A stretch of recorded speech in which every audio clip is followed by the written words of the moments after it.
기도하겠습니다. 할렐루야! 할렐루야! 아멘, 아멘. 할렐루야!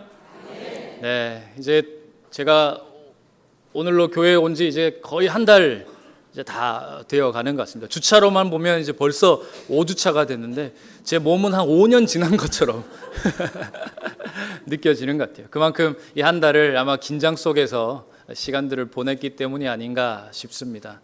그 5주차가 지나가는 동안 아직 우리 성도님들 뭐 다 파악하지는 못했지만 우리 성도님들 몇몇 분들을 보니까 멀리 인천에서 우리 교회까지 또 오시는 분들도 계시고 또 멀리 시흥에서 혹은 또 저기 멀리 개봉동에서 아니, 서울이잖아요. 뭐 어쨌든 멀리서도 이렇게 오시는 분들 계시더라고요. 그래서 참 고맙다, 감사하다라는 이런 생각을 하게 되었습니다. 교회를 사랑하는 마음으로 거리를 불문하고 참 우리 교회를 사랑하는 마음, 또 예배를 사랑하는 그 마음으로 이 자리에 참석하고 계신 것이 아닌가 하는 생각이 들었어요.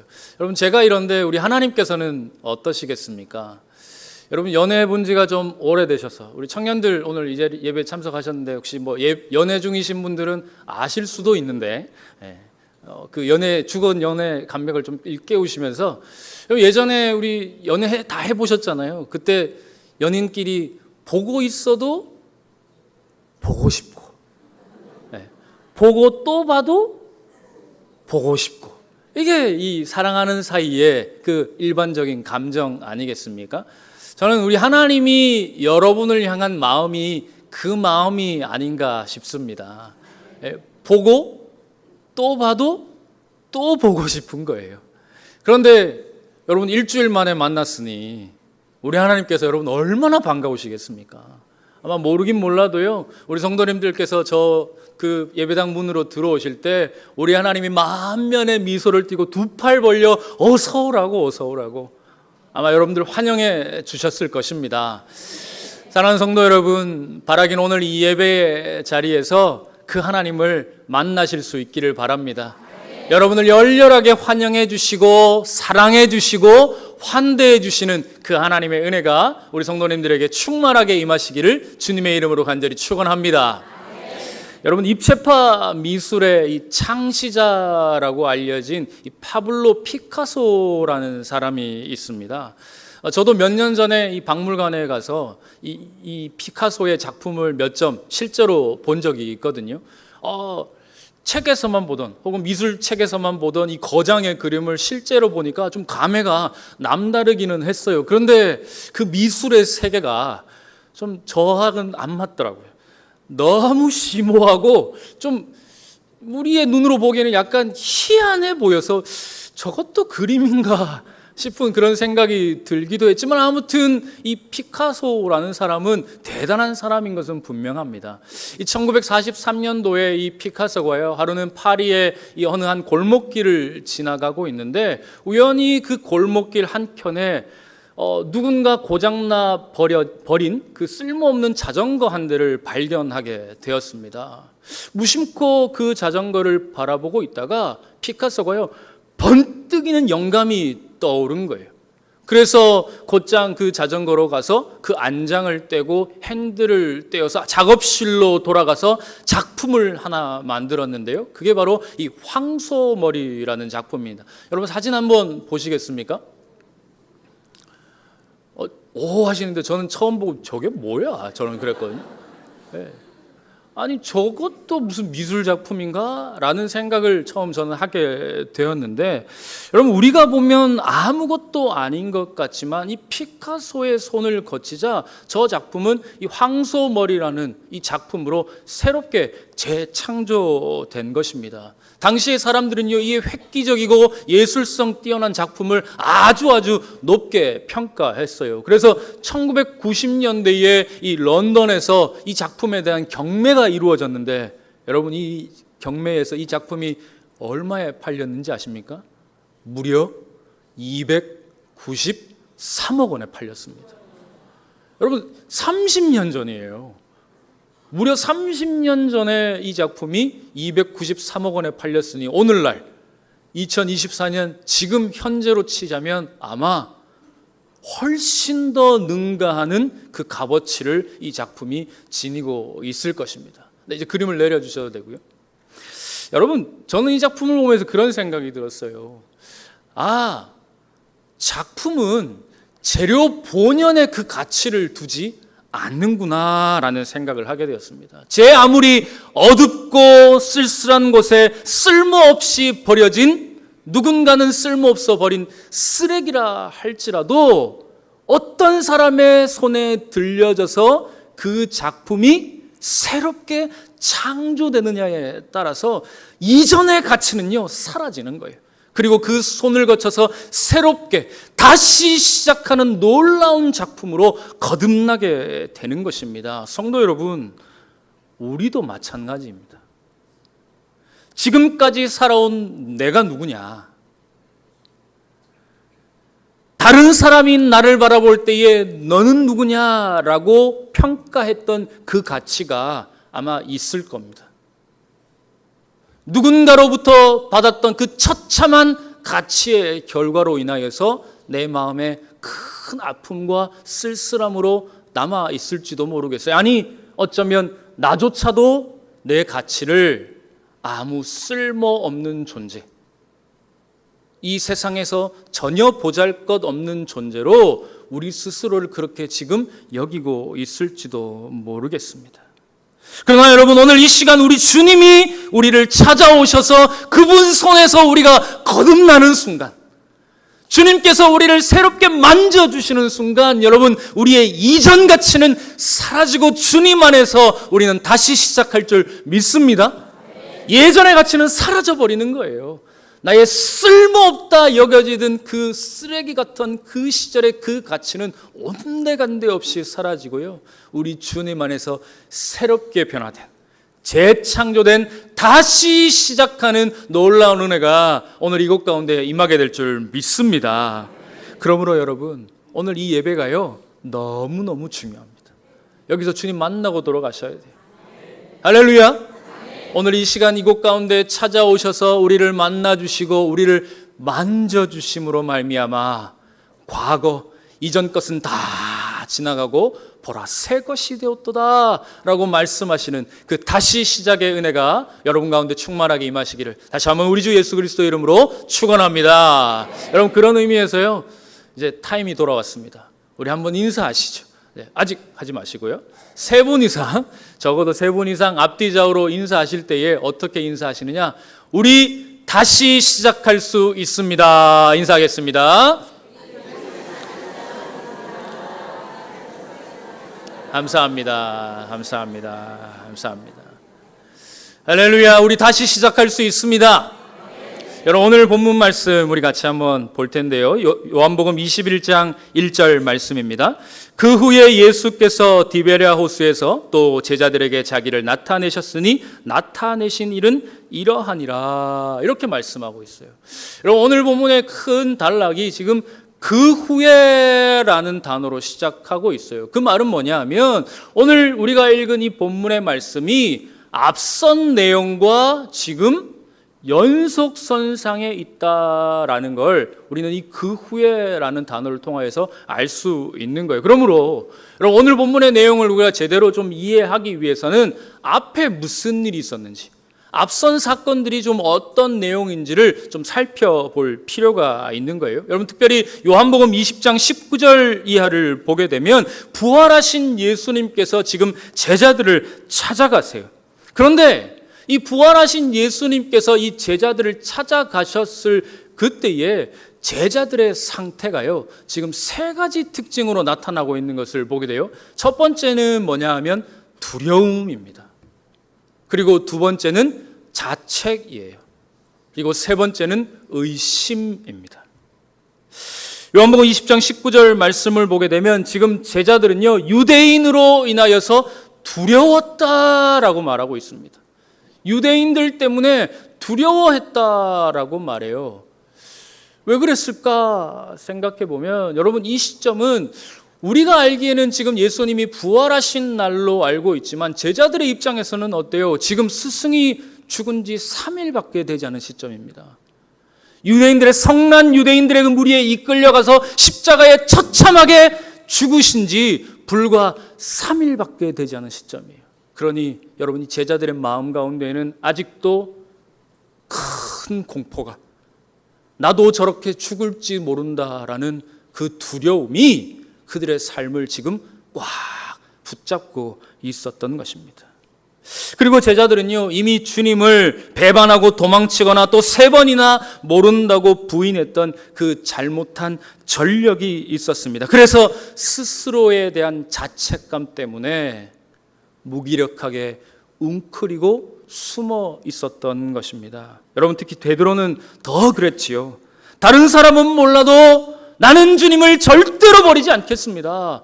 주님께서 닭이 울기 전에 내가 3번 나를 부인할 거야 라고 예고하셨음에도 베드로는요, 호언장담했어요. 아니 주님, 절대로 그렇지 않습니다. 주님 무슨 말씀이세요?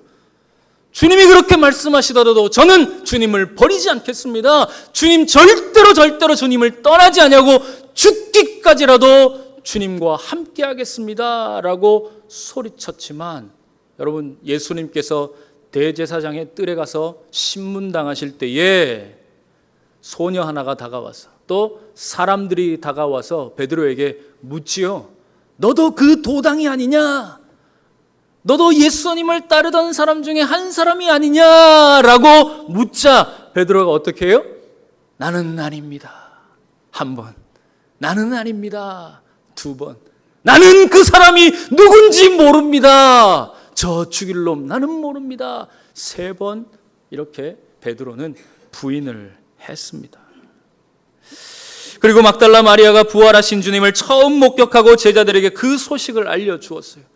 영광의 부활의 아침에 마리아가 그것을 목격하고 곧장 제자들에게 달려가서 우리 주님 다시 사셨습니다 라고 알려주었건만 제자들은요, 그것을 믿지 못했어요. 여전히 의심 가운데에 놓여 있었던 것입니다. 그러니 여러분, 제자들은요, 지금 두려움과 자책과 의심이라는 그 상태에서 한 발자국도 나아가지 못했습니다. 다시 시작이요? 언감생심 꿈도 꾸지 못했습니다. 얼토당토하는 이야기였어요. 오직 두려움과 자책과 의심에 사로잡힌 채 그들은 아무것도 하지 못하는 실패자로 전락해 버리고 만 것입니다. 마치 길가에 버려진 그 쓸모없어 버려진 그 자전거처럼 아무도 거들떠보지 않는 그런 초라한 신세, 실패자로 이 제자들이 그렇게 숨어 있었던 것입니다. 그런데 여러분, 우리 주님께서는요, 그 제자들을 찾아가셨어요. 그리고는 그 제자들에게 샬롬 하셨습니다. 여러분, 우리 성경에서는 이걸 평강이 있을지어다 이렇게 번역해 놓았지만 이 원어 성경을 보면 그냥 예수님께서 한마디 하셨어요. 샬롬 하신 겁니다. 문을 꼭꼭 닫고 숨어 있는 제자들에게 찾아가서 처음 내뱉은 한마디, 샬롬입니다. 여러분, 그때 제자들에게 찾아오셨던 예수님의 얼굴을 한번 상상해 보시겠어요? 우리 주님의 얼굴이 어땠을까요? 저 나 버리고 도망간 저 나쁜 놈들, 저것들, 네네네 저것들, 에이그 그냥 샬롬 이렇게 했을까요? 아니지요. 아마 우리 주님께서는요, 할 수 있는 한 최고의 인자한 미소를 가지고 제자들에게 찾아오셔서 이전에 무슨 일이 있었는지 아무 상관없다는 듯이 그저 제자들에게 샬롬, 평강이 있을지어다 선포하셨습니다. 두려워하지 말아라 말씀해 주신 것이지요. 그리고 자책하며 잔뜩 웅크린 제자들에게는 다시 시작할 수 있도록 사명을 허락해 주셨습니다. 거기 그렇게 있지 말라는 거예요. 잔뜩 웅크린 채로 아무것도 하지 못한 채 무기력한 모습으로 거기에 숨어 있지 말고 당당하게 어깨를 펴라. 그리고 세상에 나아가서 나의 복음을 전파하라고 제자들에게 사명을 주신 것입니다. 자책에서 그만 벗어나라 말씀해 주시는 것이지요. 그리고 또 의심하는 제자들에게는요, 예수님께서는 나를 만져보라고 말씀해 주셨어요. 믿음 없는 자가 되지 말고 믿음을 가진 자가 되라. 그들에게 믿음을 허락해 주신 것입니다. 손에 난 못자국을 만져보라고, 내 옆구리에 난 이 상처를 만져보라는 거예요. 그러나 우리 주님께서 한마디를 덧붙이세요. 너희는 보고 믿느냐? 보지 않고 믿는 자들이 더 복되다 말씀해 주셨어요. 그러므로 여러분, 그런 의미에서 본다면 오늘 여기 계신 우리 성도님들은요, 제자들보다 훨씬 복된 분인 줄 믿으시길 바랍니다. 여러분, 여기 예수님 보고 믿으신 분 계세요? 예수님의 손에 난 못자국 만져보고 믿으신 분 계세요? 옆구리에 난 상처? 아니잖아요. 우리는 아무도 보지 못하고 알지 못하였지만 그저 예수님이 나의 구세주이심을 믿는 자들입니다. 그러므로 오늘 우리는 이미 복받은 분인 줄 믿으시길 바랍니다. 성도 여러분, 그렇게 우리 주님께서는요, 두려움과 자책과 의심에 갇힌 제자들을 찾아가서 샬롬의 자리로, 사명의 자리로, 믿음의 자리로 다시 불러내셨습니다. 과거의 모든 것에서 벗어나 다시 시작할 수 있도록 그들에게 은혜를 베푸신 것입니다. 그렇다면 여러분, 이것이면 충분하지 않습니까? 아니, 이 이상 이 주님께서 뭘 더 해주셔야 돼요? 두려움과 자책과 의심에 머물러 있는 자제들에게 샬롬 하시고 사명 주시고 믿음 주셨으면 그것으로 충분하지요. 그런데 오늘 본문을 보니까요, 제자들에게는 그것만으로는 충분치 않았던 것 같아요. 저는 이 말씀을 준비하면서 이 제자들의 모습을 보는데, 아유, 이 답답한 인간들, 이런 생각이 계속 드는 거예요. 말씀을 묵상할수록 너무 이 제자들의 한심한 모습이 답답해 보이는 것입니다. 그런데 이 말씀을 묵상할수록 이 묵상이 거듭될수록 그 답답한 제자들의 모습 속에서 제 모습이 보이더라고요. 여러분, 저도 부활하신 주님을 만났습니다. 여러분도 만나셨지요? 그런데 제가 고등학교 2학년 여름 전까지는요, 모태신앙으로 지냈습니다. 이것도 못해, 저것도 못해. 모태신앙의 특징이 그렇잖아요. 아무것도 못해요. 이게 모태신앙 아닙니까? 그렇게 고2 때까지 교회는 다니지만 두려움과 자책과 의심에 사로잡혀서 여전히 죽어있는 신앙의 모습으로 하루하루를 살고 있었어요. 그런데 고등학교 2학년 여름 수련회 그날 그 집회에서 우리 주님께서 저를 찾아와서 만나 주셨습니다. 나 여기 있다라고 말씀해 주시더라고요.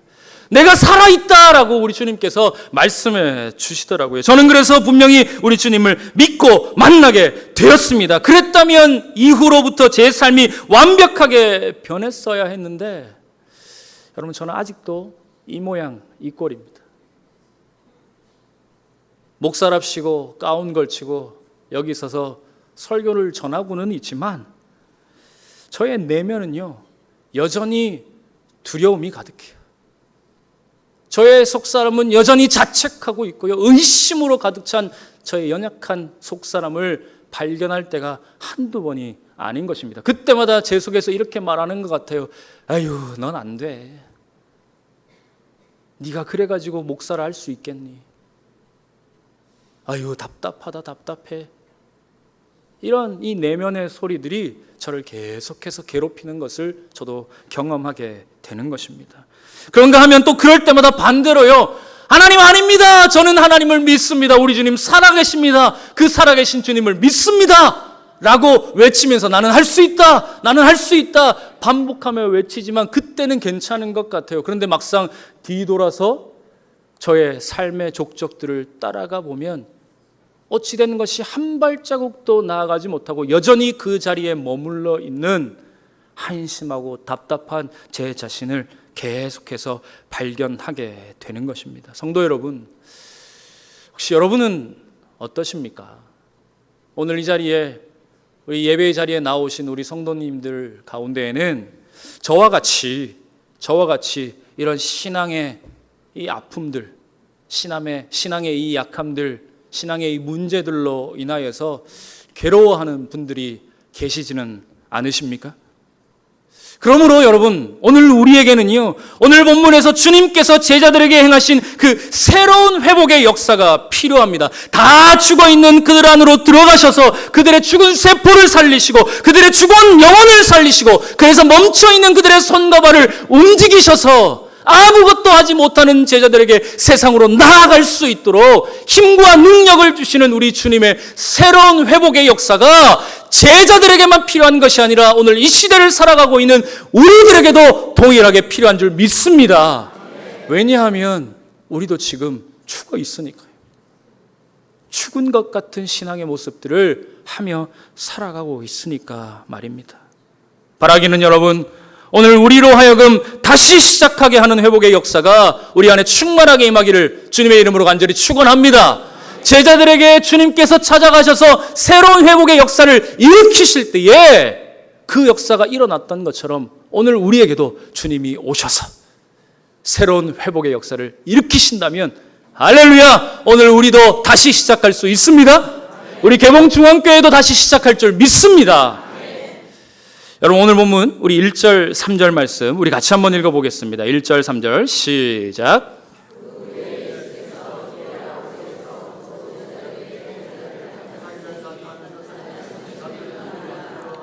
시몬 베드로와 디두모라 하는 도마와 갈릴리 가나 사람 나다나엘과 세베대의 아들들과 또 다른 제자들이 함께 있더니, 시몬 베드로가 나는 물고기 잡으러 가노라 하니 그들이 우리도 함께 가겠다 하고 나가서 배에 올랐으나 그날 밤에 아무것도 잡지 못하였더니. 여러분, 여기 말씀을 보게 되면 지금 이 디베랴 호수라고 나와요. 디베랴 호수. 여러분, 디베랴 호수는 원래 이 갈릴리 호수인데요. 마태, 마가, 누가, 요한복음을 우리가 이제 사복음서라고 이야기를 하는데, 이 사복음서 가운데에 유독 요한만 이 갈릴리를 디베랴라고 부른다라는 거예요. 어떤 복음서에서도 디베랴라고 말하지 않아요. 혹 간혹 게네사렛 호수라고 이야기를 하기도 하지만, 요한만 오늘 이 본문 그리고 또 다른 곳에서 이 갈릴리 호수를 디베랴라고 부르고 있는 것입니다. 그러니 여러분, 왜 그럴까 한번 생각해 볼 필요가 있지 않겠어요? 왜냐하면 유독 요한만 이 표현을 사용했다라는 것은 거기에는 이 저자의 의도가 들어있기 때문에 그렇습니다. 여러분, 그렇다면 우리 한번 생각해 봐야겠죠. 왜 요한은 우리에게 익숙한 갈릴리라는 이 표현을 사용하지 아니하고 디베랴라는 말을 사용했을까? 여러분, 이것은요, 보십시오. 이런 겁니다.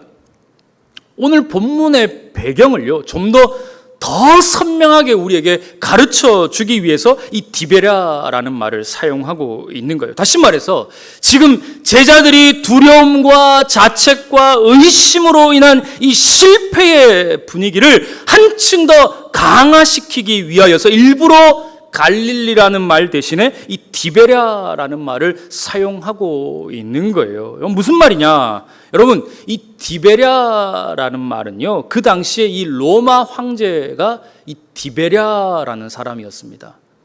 정확한 로마식 표현으로 하자면 티베리우스라고 하는데, 그 당시에 이 갈릴리 지역을 다스렸던 분봉왕이 누구였느냐 하면 헤롯 안티파스라는 사람이에요. 우리가 잘 아는 헤롯 대왕 있죠. 예수님이 태어났을 때 예수님을 죽이려고자 했었던 그 헤롯, 그가 이제 헤롯 대왕이고 그의 아들이 바로 이 헤롯 안티파스라는 사람입니다. 나중에 나라가 이제 그 로마에 의해서 분할되어져서 이 갈릴리 지역만 다스리도록 인정받은 왕이 이 헤롯 안티파스인데, 이 헤롯 안티파스가 로마 황제한테 잘 보이고 싶은 거예요. 이 디베랴라고 하는 황제에게 잘 보이고 싶어가지고 이 자기가 다스리는 그 땅 가운데에 신도시를 건설했는데 그 도시의 이름이 뭐냐? 디베랴였습니다. 그리고는 냅다 이 헤롯 안티파스가 어떻게 했느냐면 그 갈릴리 지역의 수도로 삼아버린 겁니다. 그래서 그 당시로부터 이제 사람들이 이 지역을 디베랴라고 부르기 시작했고, 그 근처에 있었던 이 갈릴리 호수를 디베랴 호수라고 부르기 시작한 것에 이 기원이 있는 것입니다. 그러니 여러분, 이 디베랴 호수라는 말에는요, 로마의 권세가 담겨 있습니다. 유대인들이 일평생 살아온 자기의 터전을 하루아침에 권세 아래 그 이름을 뺏겨버리는 것입니다.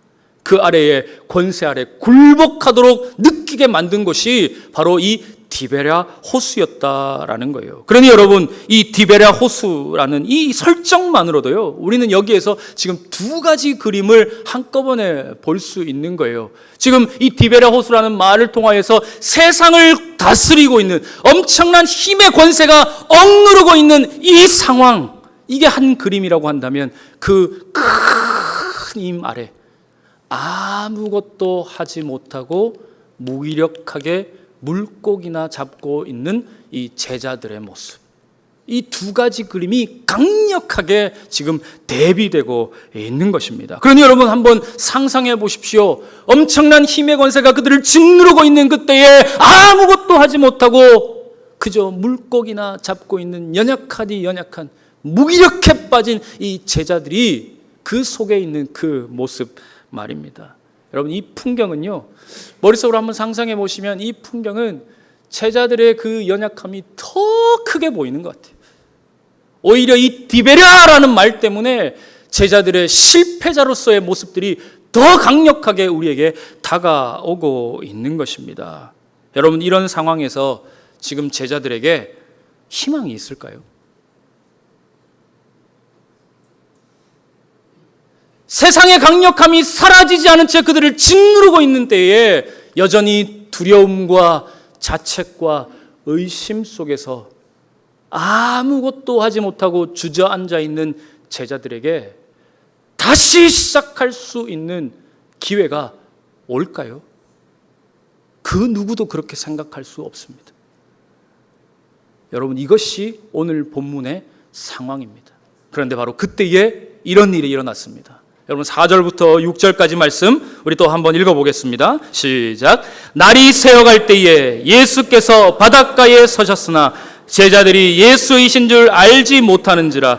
예수께서 이르시되 얘들아, 너희에게 고기가 있느냐? 대답하되 없나이다.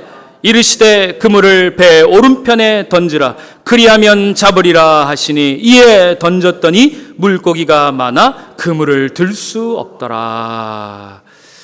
여러분, 제자들의 이 영적인 공허함과 무기력함을 보여주기라도 하듯이 제자들이 밤이 새도록 수고하였지만 이 제자들은요, 물고기를 한 마리도 잡지 못했습니다. 여러분, 이건 그들의 지금 현재의 상황을 여실히 보여주는 상징적인 장면입니다.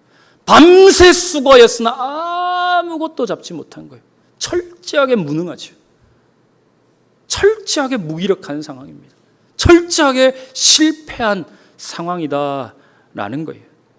게다가 세상의 강력함에 짓눌려 있는 상황에서 그들이 더 이상 무언가를 할 수 있을 리가 만무했던 것입니다. 그런데 그 강력함이 그들을 다스리고 있던 그때에, 그 강력한 권세가 그들을 짓누르고 있던 그때에 그 강력함의 균열을 깨트리는 한 목소리가 멀리서부터 들려오기 시작했습니다.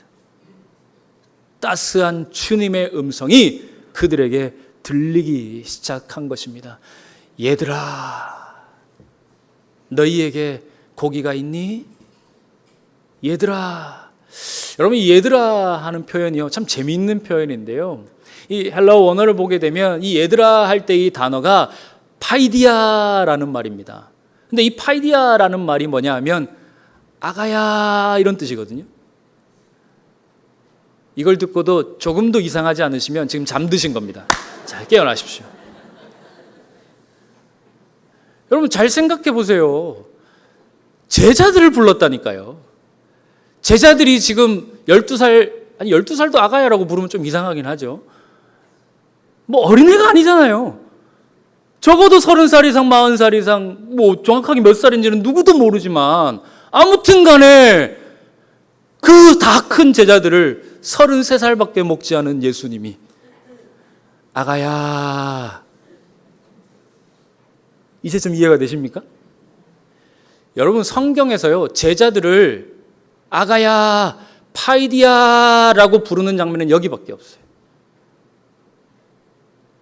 여러분, 이 표현은 엄마가 내 아기를 부를 때 아가, 저기에 내 예쁜 아기가 있을 때 아가, 이런 표현이죠. 여러분, 예수님께서 왜 그 밤에 그 실패에, 그 무기력함에, 그 상처 속에 빠져있는 제자들을 찾아가셔서 처음 그들을 부르실 때에 아가야 라고 부르셨을까요? 여러분, 이미 그 말씀에 모든 것이 다 해결되었습니다. 주님의 사랑이 그 자리 가운데 충만하게 채워진 것입니다. 할렐루야. 그래서 예수님은 아가야 라고 부르신 다음에 물고기가 있니? 없는데요. 그러면 그물을 오른편에 던져라. 물고기를 많이 잡을 거야. 말씀하세요. 여러분, 이 말씀은요, 지금 방향이 중요한 게 아니에요. 여러분, 생각해 보세요. 어부 출신들이에요. 어부 출신들이 밤새도록 물고기를 잡았어요. 그물을 던졌단 말이에요. 그러면 주구장창 왼쪽만 던졌을까요? 어떻게 생각하세요? 왼편, 오른편, 앞편, 뒤편, 남편 다 던졌다고요. 네. 할 수 있는 건 다 했다고요. 오른편만 빼놓고 다 해봤을까요? 아니요. 왼편, 오른편, 위편, 아래편, 뒤편, 위편, 할 수 있는 모든 방향으로 다 던져봤을 것입니다. 그런데 예수님께서 오른편으로 던져라 말씀하신 것은요, 방향이 중요한 게 아니다라는 거예요. 지금 무엇이 중요하다라는 말입니까? 주님의 말씀이 그곳에 임했다라는 그 사실이 지금 중요함을 주님께서는 가르쳐 주고 계신 것입니다. 이 강력한 세상의 권세가 짓누르고 있는 이 디베라를 무로 만들 수 있는 강력한 한마디가 지금 제자들에게 선포되었음을 우리 주님께서는 말씀해 주고 계신 것이죠. 제 아무리 뛰어난 놀라운 세상의 권세처럼 보일지라도 얘들아 하시는 그 한마디에 그 디베랴 호수는 이제 더 이상 로마의 권세가 다스리는 땅이 아니라 우리 주님께서 왕 되신 하나님의 나라가 그곳 가운데 임하신 줄 믿으시길 바랍니다. 여러분, 오늘 이곳 가운데 우리 주님이 찾아오셔서 우리들에게 얘들아 부르시는 순간 다 끝나는 겁니다. 뭐가 문제가 있습니까? 왼편 오른편 무슨 상관이에요? 오늘 주님이 이곳에 오셔서 주님의 말씀을 던져주시는 순간, 그 주님의 말씀이 우리에게 들려지는 순간 그 말씀의 권능이 되어서 모든 것을 회복하게 하실 줄 믿습니다. 그러므로 우리 주님께서 제자들에게 일으키고자 하셨던 새로운 회복은요, 다른 것이 아니라 말씀의 권능의 회복입니다. 할렐루야. 우리 한번 따라해 보겠습니다. 말씀의 권능의 회복. 그렇습니다, 여러분. 두려움과 자책과 의심에 사로잡힌 제자들, 주님이 찾아가셔서 샬롬 하셨고 그들에게 사명을 주셨고 그들에게 믿음을 주셨건만 그 문제가 아직 해결되지 않은 그때에 주님이 그들을 찾아가셔서 말씀의 권능을 다시 회복시켜 주신 것입니다. 여러분, 에스겔 37장 말씀을 보면 이 에스겔 선지자가요, 성령에 이끌려서 마른 뼈가 가득한 골짜기로 가게 됩니다. 사방을 둘러보아도 온통 마른 뼈들 뿐이었어요. 죽음의 권세가 잔뜩 깔려있는 마치 디베랴 같은 어둠의 권세가 가득한 곳으로 성령께서 에스겔 선지자를 이끌고 가셨습니다. 그리고는 거기에서 하나님께서 에스겔에게 이렇게 질문하세요. 인자야, 마치 아가야, 얘들아, 주님이 부르신 것처럼 에스겔 선지자에게 따스한 음성으로 물어보시는 거예요. 인자야, 이 뼈들이 능히 살 수 있겠느냐? 여러분, 객관적으로 보면 이건 불가능한 일입니다. 절대로 일어날 수 없는 일이에요. 마른 뼈가 살아나다니요. 불가능한 것이죠. 다시 시작한다라는 건 있을 수도 없는 일입니다. 그러나 하나님께서 에스겔에게 이렇게 말씀하십니다. 여러분, 우리 에스겔 37장 4절 5절 말씀 같이 읽겠습니다. 또 내게 이르시되 너는 이 모든 뼈에게 대언하여 이르기를 너희 마른 뼈들아 여호와의 말씀을 들을지어다. 주 여호와께서 이 뼈들에게 이같이 말씀하시기를 내가 생기를 너희에게 들어가게 하리니 너희가 살아나리라. 할렐루야. 그렇게 죽은 뼈에게 에스겔 선지자는요, 하나님의 권능의 말씀을 선포했습니다. 그랬더니 어떻게 됐을까요? 조금 전까지 말라 비틀어져서 너덩거려져 있던 이 뼈들이요, 자기들끼리 스스로 맞추더니 뼈가 이어지고 힘줄이 생기고 살이 오르고 가죽이 덮이며 생기가 들어와서 마침내 어떤 일이 되었느냐. 여러분, 에스겔 37장 10절 말씀 우리 큰 목소리로 같이 읽습니다. 이에 내가 그 명령대로 대언하였더니 생기가 그들에게 들어가매 그들이 곧 살아나서 일어나 서는데 극히 큰 군대더라. 할렐루야. 조금 전까지 아무런 가치가 없어 보였어요. 죽음의 권세가 가득했습니다. 그런데 하나님의 말씀의 권능이 그 마른 뼈들을 압도하자 그 마른 뼈들이 다시 살아나는데 하나님의 큰 군대로 변하게 된 것입니다. 아무도 예상하지 못했던 놀라운 반전의 역사가 그들 가운데 일어나게 된 것입니다. 사랑하는 성도 여러분, 모두가 우리를 보며 안 된다라고 말할지도 몰라요. 모두가 우리 교회를 향하여서 어렵다라고 말할지 모릅니다. 우리의 힘으로는 이 난관을 헤쳐나갈 방법이 없는 것이 또한 사실입니다. 그런데 우리 주님이 말씀하시죠. 오른편에 그물을 던져라. 방향이 중요한 게 아닙니다. 말씀이 있는 게 중요한 거예요. 하나님의 말씀의 권능이 오늘 우리 가운데 선포되었다라는 그 사실 그 자체가 중요한 것입니다. 할렐루야. 여러분, 그러므로 여러분, 오늘 우리는요 이 하나님의 말씀을 붙들어야 합니다. 여러분, 이 하나님의 말씀이 단지 그냥 기분 좋으라고 해주시는 말씀 아니잖아요. 그냥 좀 우리의 삶을 윤택하게 만들기 위해서 하나님이 우리에게 이 말씀 주신 거 아니잖아요. 이 말씀이 없으면 생명이 없으니까, 이 말씀이 없으면 너 죽을 줄 아니까 우리 하나님께서 지금 이 시간 우리에게 찾아오셔서 말씀을 주시는 것입니다. 그러니 여러분, 우리 어떻게 해야 되겠어요? 이 말씀 붙들어야 되는 겁니다. 매일 매순간 무릎을 치며 그렇지 이 말씀이 나에게 있어야 내가 살지, 이게 있어야 되는 것입니다. 그거 놓치는 순간 여러분, 우리는 죽는 겁니다. 여러분, 우리는 끝나는 거예요. 그렇게 되면 안 되잖아요. 그러면 안 되잖아요. 말씀이 살아있어야 되고, 오늘 우리 개봉중앙교회 가운데 이 말씀의 권능이 다시 회복되어져야 됩니다. 하나님 모든 걸 이미 다 끝내셨어요. 우리에게 이미 모든 걸 다 준비해 주셨어요. 그러니 우리는요 이제 그 말씀 붙들기만 하면 되는 겁니다. 오늘 이 말씀 여러분 나에게 주신 말씀으로 알고 꼭 붙드시길 바랍니다. 그리하면 우리의 삶에 이 말씀의 권능의 회복으로 말미암아 내 삶이 살아날 줄 믿습니다. 우리의 가정이 살아날 줄 믿습니다. 우리의 자녀들이 살아날 줄 믿습니다. 우리 개봉중앙교회가 다시 시작할 줄 믿습니다. 여러분, 이 말씀 생각하면서 오늘 우리에게 주신 말씀 생각하면서 우리 찬양 한번 부르겠습니다.